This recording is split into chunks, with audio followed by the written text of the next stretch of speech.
YouTube channel, Goldie's World.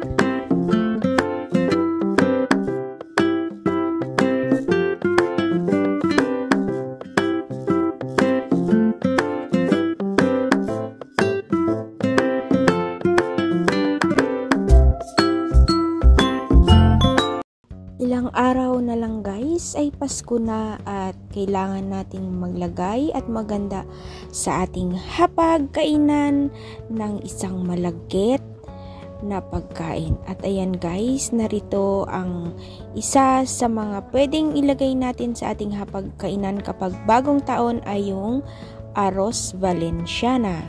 At ayan guys, ang mga procedure kung paano lulutuin ang ganitong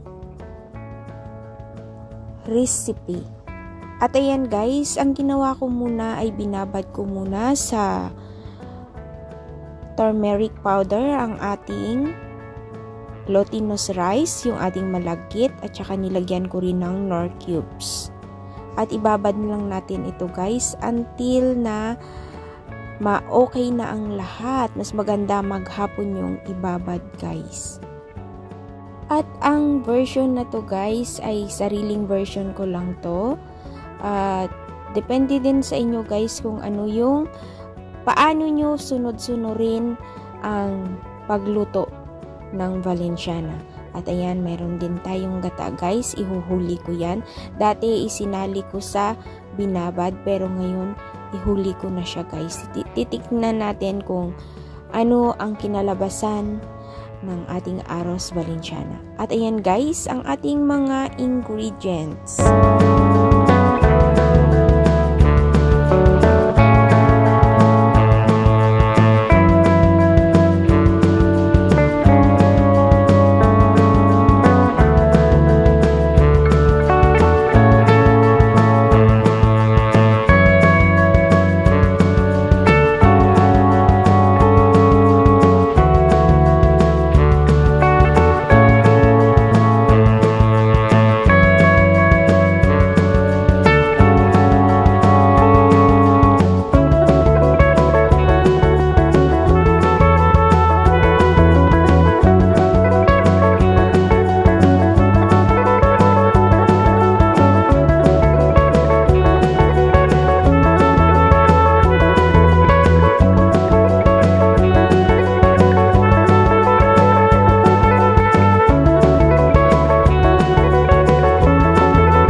guys, luto na ang ating arroz valenciana. Maraming salamat sa inyong walang sawang panunod at pagsuporta sa aking YouTube channel. Masagana at maligayang bagong taon sa lahat.